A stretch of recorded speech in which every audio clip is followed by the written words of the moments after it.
Okay, folks, so we should be already good to go with 7A. We should have watched that, and now we should be on 7B here. Okay, so 7B refers to Justinian, who's the most important emperor in the history of the Byzantine Empire. And we'll get to him in a second. But first, if you see Mr. Nolan in the hallways, okay, make sure that you congratulate him every time the New England Patriots win a game. Okay, we just had a conversation earlier today, him and I, about how great Bill Belichick is. Okay, Mr. Nolan has a lot of respect for Mr. Belichick. He is a big fan of the Patriots, and he's looking forward to hearing from you guys and making sure you congratulate him every time the Patriots win. So, unfortunately, the Washington football team isn't uh, in the playoffs anymore, but the Patriots are. So, make sure you alert Mr. Nolan of that fact whenever possible. Okay, so Justinian. He is the most important and celebrated emperor in the history of this Byzantine Empire. Okay, and basically the reason he is so important and so celebrated is he contributes to the growth of the empire by doing three key things. Number one, he reconquers old Roman territory. We're going to talk about it. Number two, he expands trade, okay, all into Asia, across the Mediterranean Sea, into northern Africa. We'll talk about it in a second. And he creates new and marvelous public works. Okay, he makes Byzantine like just a better place to live. Okay, better buildings, it's more beautiful architecture, etc., etc., etc. In addition to just giving people jobs and allowing them to work. So, Justinian's military conquests. Okay, so when he is in power, okay, again, we don't worry too much about dates in this class, but just for reference, 527 to 565 CE. Okay, and he's going to reconquer much of the old Roman territory. Okay, so when we talk about the old Roman territory, here's what we're talking about. Okay, so we have that split between the west and the east, and this area in purple is the Byzantine Empire.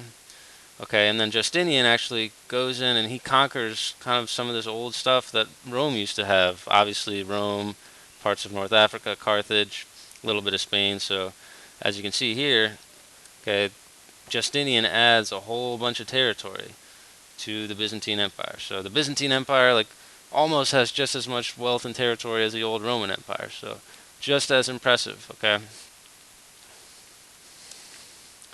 Now, Constantinople, we went over this a little bit in the last video, but it's called the Gateway to the East. Okay, so if we look here, we see Constantinople is kind of the bridge that links west over here and east over here. So Constantinople has access to all of these major trade routes. Okay, they have the Silk Road, okay, trade with Asia.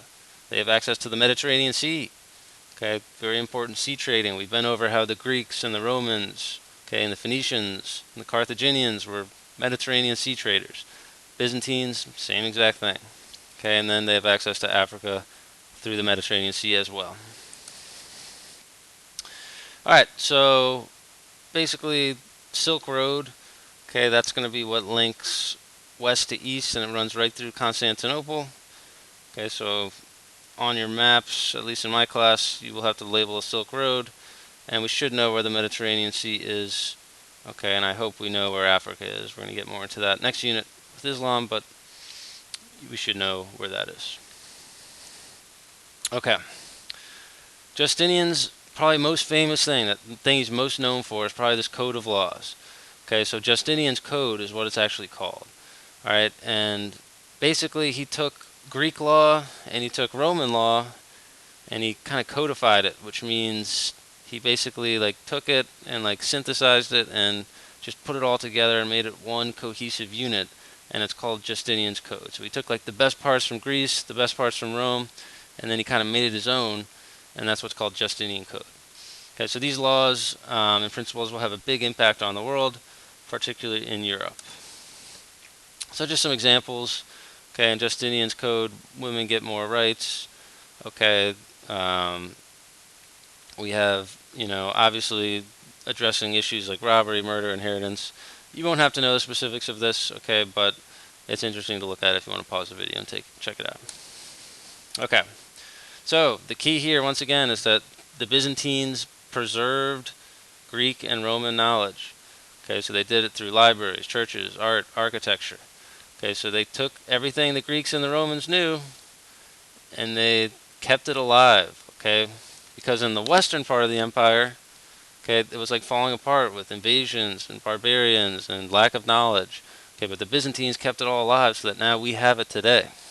Very important. They spoke Greek, okay, as opposed to Latin in the west. So in the west they spoke Latin, in the east they're going to speak Greek.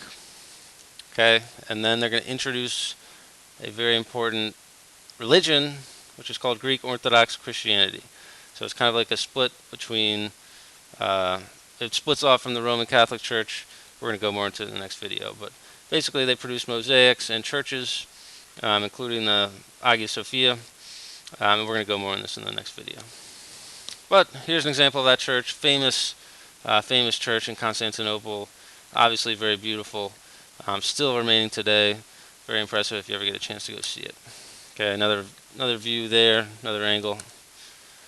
So when we talk about mosaics, it just basically means, okay, big religious paintings, or they could even be small religious paintings, but they used kind of a style where it was almost like little tiny dots that make up a bigger part of the whole. So kind of a new style there. We'll go into a little more depth, obviously, with our mosaic project.